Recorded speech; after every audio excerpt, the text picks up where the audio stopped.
Salut à tous, le journal du foot de ce jeudi 13 octobre. La très bonne opération pour l'OM en Ligue des Champions. Les Marseillais sont allés s'imposer mercredi soir 2-0 sur le terrain du Sporting Portugal dans un match très tendu comme à l'aller au stade Vélodrome. Les Portugais ont fini la rencontre à 9 contre 11 après 2 cartons rouges. Les buteurs se nomment Matteo Guendouzi sur penalty et Alexis Sanchez juste avant la pause. Les Marseillais qui se replacent en deuxième position dans leur groupe à égalité de points avec le club portugais et juste derrière Tottenham. Amin Harit a été excellent dans ce match, l'un des meilleurs Marseillais mercredi soir. Un coup d'œil aussi sur les autres résultats de la soirée en Ligue des Champions. On reviendra en revue de presse sur le match nul spectaculaire entre le Barça et l'Inter au Camp Nou, victoire du Bayern 4-2 à Pilsen, le carton énorme de Liverpool 7-1 sur le terrain des Rangers, victoire également pour le Napoli qui valide son billet pour les huitièmes de finale, tout comme le Club Bruges qui est allé faire match nul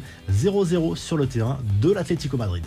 Toujours autant d'agitation autour de l'avenir de Kylian Mbappé. Selon Mediapart, le PSG aurait utilisé une agence numérique qui s'est chargée de mener des campagnes de dénigrement sur les réseaux sociaux avec une armée numérique. Cela remonterait à 2019, au moment où la pression du Real Madrid était énorme pour un éventuel transfert du champion du monde.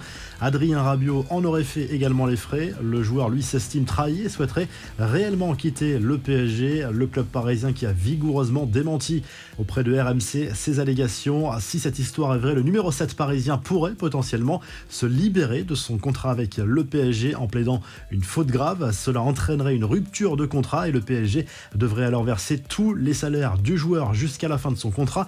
Imaginez un peu la catastrophe pour les champions de France. Kylian Mbappé était en déplacement à Nîmes auprès des enfants de son association à mercredi, mais il est resté muet totalement sur cette affaire, comme sa mère. On passe aux autres infos et rumeurs du mercato. Joao Félix fait polémique en Espagne. Sa situation pourrait l'inciter à partir l'été prochain lorsqu'il a compris qu'il n'allait pas entrer en jeu. Mercredi soir en Ligue des Champions, le Portugais a lancé sa chasuble dans la zone technique avant de faire un like sur les réseaux sociaux, un brin provocateur sur un possible retour à Benfica, un club qui le respecte à sa juste valeur. Rennes veut blinder sa nouvelle pépite. Révélation du début de saison, Désiré Doué, 17 ans, commence à attirer les grands clubs européens. D'après les informations de l'équipe, le club breton est sur le point d'offrir un nouveau contrat au milieu de terrain. Son bail actuel expire en 2024. Enfin, l'AC Ajaccio a officialisé la signature de Youssef Belaïli, 30 ans. Le milieu offensif était libre depuis la résiliation de son contrat avec Brest il y a quelques jours. La durée du contrat n'a pas été précisée. Les infos en bref, Radio France publie ce jeudi une enquête autour de la Coupe du Monde 2022 au Qatar et plus précisément sur l'attribution de l'organisation de la compétition. Cela remonte à 2010, à l'époque où Nicolas Sarkozy était président de la République. L'enquête se penche sur le rôle de la France et les liens entre l'État français et les dirigeants qataris. Focus sur le lobbying qu'aurait exercé le gouvernement français pour pousser à voter pour le Qatar et lui octroyer le mondial. La contre-attaque d'Aminata Diallo, mise en examen dans l'affaire de l'agression subie par Kéra Amraoui en novembre 2021. La milieu de terrain estime que la piste de la vengeance amoureuse en lien avec Eric Abidal n'a pas été suffisamment exploitée. Elle répète qu'elle n'a rien à voir avec cette affaire.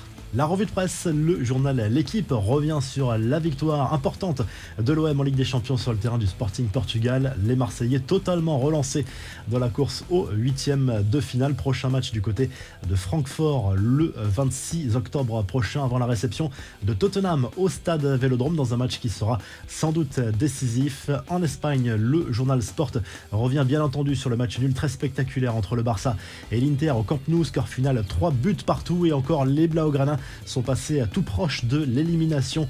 C'est Robert Lewandowski qui a égalisé en toute fin de match dans les arrêts de jeu, doublé pour l'attaquant polonais. Dembélé a également marqué, mais la presse catalane dézingue littéralement le Barça, surtout Piqué et Busquets qualifiés de vieux soldats périmés qui ne servent plus à rien dans cette équipe. Et le Corriere dello Sport en Italie revient également sur ce match nul entre les Nerazzurri et le club Blaugrana au Camp Nou en Ligue des Champions. Très bonne opération pour l'Inter qui n'aura besoin que d'une victoire contre Pilsen lors de la prochaine journée pour se qualifier pour les huitièmes de finale de cette compétition. Lautaro Martinez a été très bon, un but et une passe décisive pour l'Argentin. Si le journal du foot vous a plu, n'hésitez pas à liker, à vous abonner pour nous retrouver très vite pour un nouveau journal du foot.